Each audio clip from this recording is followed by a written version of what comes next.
본인이 직접 고르게 하는 겁니다. 어떤 것이 본인한테 의미 있는지. 그러면 아이의 사랑의 언어가 뭔지 조금씩 드러날 거예요.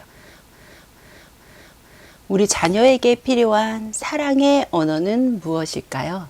내 자녀가 듣고 싶거나 받고 싶은 사랑의 언어를 그 방식에 따라 주어야만 아이는 만족감을 느끼겠죠. 오늘은 자녀의 5가지 사랑의 언어라는 책에서 우리 자녀의 사랑의 언어를 찾아볼까 합니다. 자, 5가지 사랑의 언어 시리즈는 유명한데요. 이 자녀의 사랑의 언어에 관심이 있으신 부분이라면 일단 가족관계에서는 부부관계가 중요하니까요.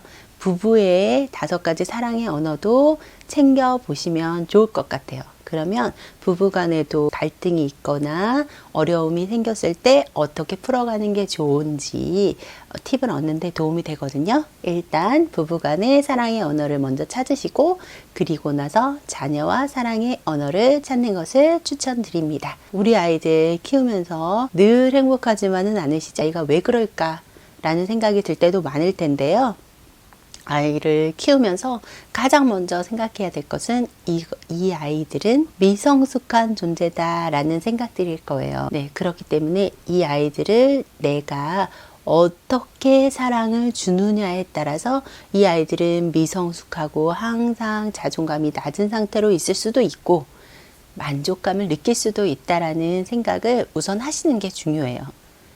그래서 아이에게 만족감을 줄 수 있는 어떤 조건에 따라서 이 아이가 어떤 행위를 했을 때 성취를 이뤄냈을 때만 사랑을 준다면 아이들은 들쑥날쑥한 그런 자아를 가질 수밖에 없거든요. 그렇기 때문에 내가 이 아이 존재 자체만으로의 안정적이고 꾸준한 사랑을 주겠다라는 생각으로 어떤 방식으로 사랑을 줄까라는 생각부터 시작하시는 걸 추천합니다.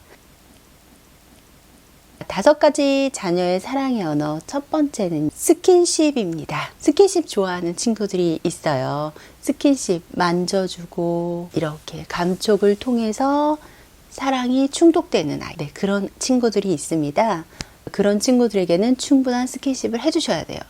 무슨 사춘기 아이들, 청소년 아이들이 가까이만 와도 싫어하는데 어떻게 스킨십을 해줘요? 라는 부모님도 있을 거예요. 어렵게 생각하지 않으셔도 돼요. 아이가 학교 다녀왔을 때 발 마사지 해주시고 다리 마사지 해주시고 어깨 쓰다듬어 주시고 머리를 쓰다듬어 주시고 이 정도 터치는 가능하잖아요. 그런 식으로 접근하시는 거예요.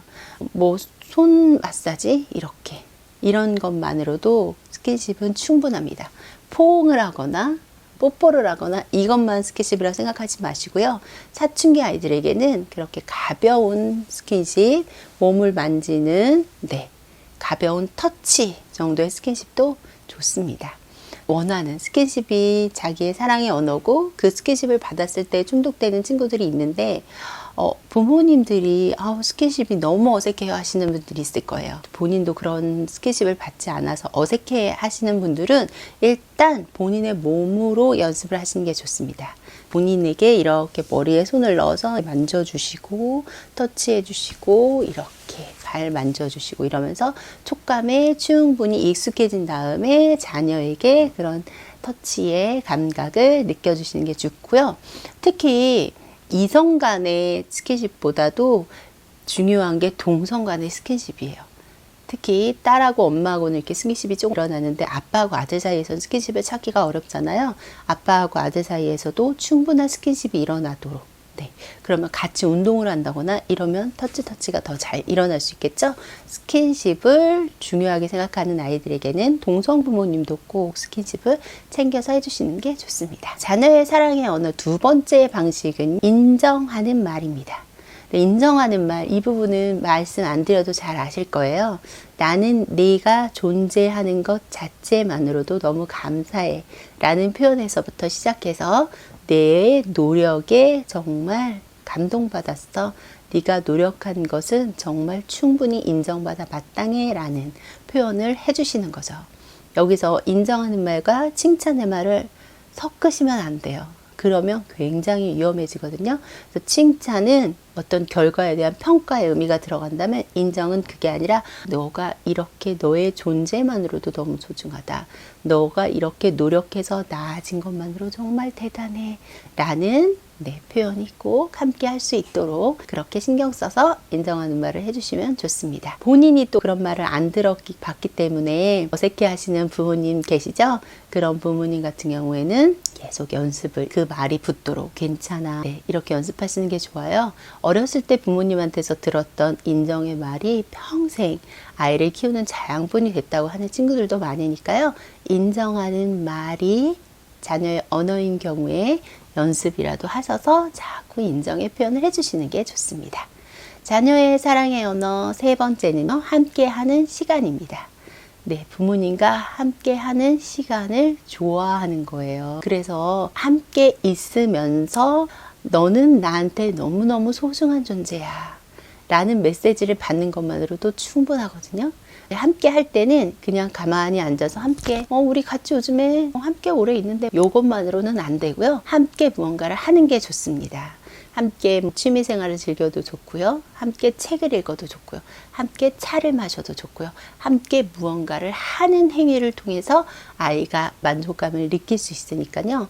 함께하는 시간이 중요한 친구들에게는 충분히 내 존재가 나한테 있어서 너무너무 소중하고 같이 있어서 행복을 준다 라는 메시지를 자주자주 주시는 게 좋습니다. 자, 자녀의 사랑의 언어 네 번째는 선물입니다. 선물을 받으면서 물질적인 보상을 받으면서 자신의 사랑을 채워가는 친구들이 있습니다. 그런데 선물을 할 때도 유념을 하나 하셔야겠죠? 모든 것을 선물로 때우는 식의 부모가 되지는 않아야겠습니다. 그래서 엄마가 일하느라 너무 바빠서 미안해 해서 드라마 같은 데도 막 선물 공세를 하면서 다른 표현은 없이 선물로만 채우려고 하는 것은 위험한 행동이고요. 그런 선물보다는 아주 작고 의미 있는 선물들이 좋습니다.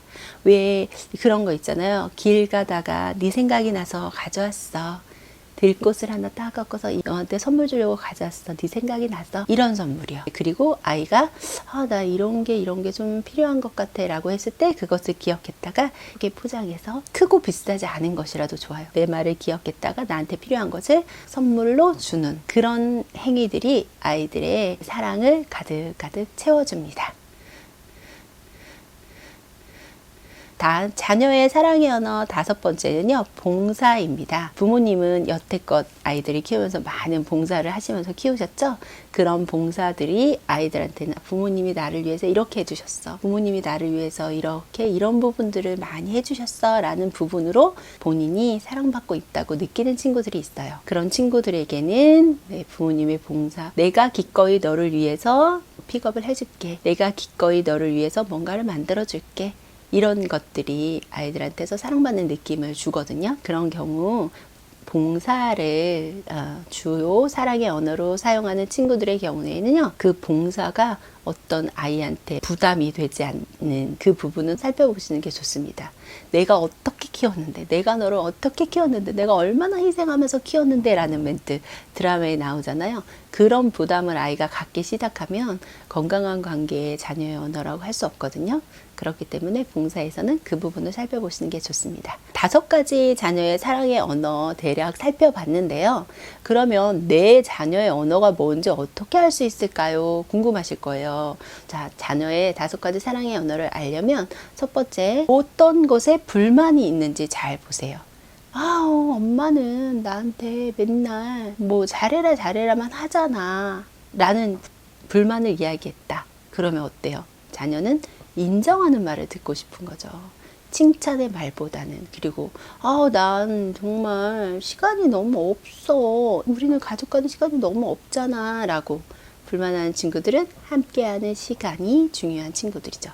그리고 부모님한테 무엇을 요구하는지, 나 이번에 이렇게 했는데 그거 한 만큼 어떤 선물을 받았으면 좋겠는데 라고 하는 친구들이 있을 거예요. 그리고 엄마 나 이번에 너무너무 잘했으니까 꼭 안아줬으면 좋겠어 라는 친구들. 어떤 게 사랑의 언어인지 아실 수 있겠죠? 두 번째로 친구나 다른 사람들한테 이 아이가 어떤 걸 주는지 보면 알 수 있어요. 이 아이도 다른 사람의 사랑의 언어가 뭔지 잘 모르기 때문에 내가 받으면 좋은 거를 주는 경향이 있거든요. 그렇기 때문에 나 친구한테 무슨 선물로 생일 선물을 하고 싶어요. 친구한테 뭐 이렇게 만지면서 칭찬해 줬어요. 혹은 친구하고 같이 시간을 좀 보내고 싶어요. 이렇게 다른 사람한테 어떤 거를 주려고 하는지를 보면 이 아이의 사랑의 언어가 뭔지 지칠 수 있을 거예요. 그리고 아이가 자주 요구하는 게 무엇인지, 엄마 나 이렇게 해주세요 라고 할 때 5가지 중에서 어떤 것을 가장 요구하는지, 엄마가 나를 위해서 이렇게 해줬으면 좋겠어요 라는 봉사를 요구하는지 그 부분을 살펴보시면 좋고요. 마지막으로 그래도 모르겠다라는 생각이 들면 선택하게 하세요. 주말에 엄마가 시간이 있어서 너랑 시간을 보내고 싶은데 엄마가 팬케이크를 만들어줬으면 좋겠니? 아니면 함께 영화를 봤으면 좋겠니? 아니면 너한테 문화상품권을 주고 무엇을 사줬으면 좋겠니? 이렇게 여러 가지 자녀의 사랑의 언어 답지 중에서 하나를 선택하게 하는 거예요. 친구들하고 너 이렇게 놀러 가기로 했는데 친구들하고 만나서 같이 대화를 나누면서 그런 말들을 나누고 싶니? 아니면 친구한테 감사 편지를 쓰고 싶니? 이런 식으로 본인이 직접 고르게 하는 겁니다. 어떤 것이 본인한테 의미 있는지. 그러면 아이의 사랑의 언어가 뭔지 조금씩 드러날 거예요. 그렇게 해서 아이한테 어떤 사랑의 언어가 필요한지 살펴보신 다음에 그 아이가 원하는 방식의 사랑의 언어로 주신다면 아이하고 대화하고 그러는데 많은 도움이 되지 않을까 합니다. 오늘은 5가지 자녀의 사랑의 언어 어떤 것이 있는지, 그리고 그 사랑의 언어를 어떻게 눈치채는지 방법을 알려드렸습니다. 아이하고 대화할 때 도움이 되면 좋겠네요. 중학탐구생활입니다.